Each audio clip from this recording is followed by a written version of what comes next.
اب چلتے ہیں اپنے اگلے برج کی طرف، جو کہ برج جدی، اور آپ کو بیان کریں گے کہ ان کا 1 سے 10 جنوری کا یہ اشرہ علم نجوم کی روشنی میں کیا کچھ بیان کر رہا ہے۔ وہ افراد جو 22 دسمبر سے 19 جنوری کے اشرے کے دوران پیدا ہوئے ہیں وہ برج جدی کے تحت آتے ہیں۔ اس کے علاوہ وہ افراد جن کو اپنی تاریخ پیدائش معلوم نہ ہو مگر ان کا نام جیم، خے، گاو سے شروع ہوگا تو وہ بھی برج جدی کے تحت آئیں گے۔ اس اشرے کا وقت برج جدی والوں کے لیے کئی ایک مثبت چیزوں کی نشاندہی کر رہا ہے، جیسے کہ اس اشرے کے دوران ان کو مالی حوالے سے خاصا منافع ملتا ہوا نظر آتا ہے، یعنی کہ مالی معاملات کے حوالے سے ان کی زندگی اسودگی کی طرف اشارہ کر رہی ہے۔ بہرحال آپ لوگوں کو چاہیے کہ ان معاملات کے حوالے سے جدوجہد اور محنت کریں، کیونکہ کسی بھی چیز کا حصول جدوجہد، محنت یا تمنا یا کوشش کے بغیر ممکن نہیں ہے۔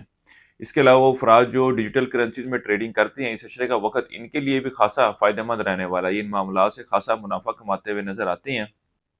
اس کے ساتھ ہی ساتھ اس اشرے کا وقت آپ کے اندرون ملک سفر کے لیے جانے کو بھی ظاہر کر رہا ہے، اور یہ سفر آپ کا سیر و تفریح کے سلسلے میں بھی ہو سکتا ہے، یار دوستوں کے ساتھ بھی ممکن ہے۔ اس اشرے کے آخری ایام کا وقت آپ کے شریک حیات کے ساتھ کچھ انبن اور معاملات میں خرابی کی طرف اشارہ کر رہا ہے۔ ان کے ساتھ کسی سیر و تفریح وغیرہ کا پلان بھی بنایا ہوگا تو وہ بھی ختم ہوتا ہوا نظر آتا ہے۔ اس کے علاوہ وہ افراد جو انعامی اسکیمیں، پرائز بانڈ وغیرہ کھیلتے ہیں، اس اشرے کے آخری ایام ان کے لیے بھی خاصی مثبت رزلٹ کی طرف نشاندہی کر رہے ہیں۔ اس کے ساتھ ہی ساتھ اس اشرے کا وقت ذاتی کاروبار سے وابستہ افراد کے لیے کام کے حوالے سے خاصی مثبت پیش رفت کو ظاہر کر رہا ہے۔ ان کے کاروباری صورتحال میں بہتری دیکھنے میں آئے گی، اور پچھلے کچھ عرصے سے جو پریشانیاں، مشکلات ان کو گھیرا ہوا تھا، اللہ کے فضل و کرم سے وہ دور ہوتی ہوئی نظر آ رہی ہیں، اور یہ کاروبار کو آگے لے کر چلتے ہوئے نظر آتے ہیں۔ اسی طرح وہ افراد جن کے حکومتی اداروں سے وابستہ کوئی کام ہے تو ان کو چاہیے کہ ان کے حل کروانے کے حوالے سے ضرور کوشش کریں، اس کے سبب پیدا ہوتا ہوا نظر آتا ہے۔ وہ افراد جو روزگار کی تلاش میں، ان کو روزگار کے حصول کے حوالے سے کچھ مشکلات کا تو سامنا رہے گا، لیکن بہرحال ان کو جدوجہد اور کوشش جاری رکھنی چاہیے، اللہ کے فضل و کرم سے کوئی نہ کوئی سلسلہ ان کا بنتا ہوا نظر آتا ہے۔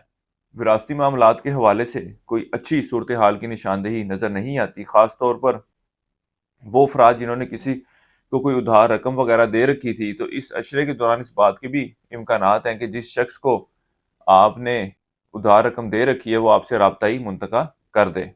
اس اشرے کے وقت کے دوران آپ کو اپنے دشمنوں مخالفوں سے بہت زیادہ محتاط رہنے کی ضرورت ہے، یا آپ کے خلاف سازشوں میں مصروف نظر آتے ہیں۔ اس عرصے کے لیے ایک وظیفہ آپ کو بتا رہا ہوں، یا خالق 3 تسمیہ آپ نے اسے کرنی ہے روزانہ عشاء کی نماز کے بعد۔ اللہ تعالیٰ سے دعا کریں کہ اللہ تعالیٰ آپ کے معاملات میں بہتری فرمائے۔ اس کے علاوہ اس عشرے کے دوران میٹھے چاولوں کا صدقہ کریں، یہ بھی آپ کے لیے فائدہ مند رہے گا۔ اس عرصے کی 7 تاریخ آپ کی 8 جنوری کی ہے، اس عرصے کی نحس تاریخ آپ کی 7 جنوری کی ہے۔ ہمارے اس چینل کو سبسکرائب ضرور کیجیے گا، اور کومنٹ سیکشن میں بتائیے گا کہ ہماری یہ ویڈیو آپ کو کیسی لگی۔ برج جدی والوں کے لیے اب تک اتنا ہی۔ اللہ حافظ۔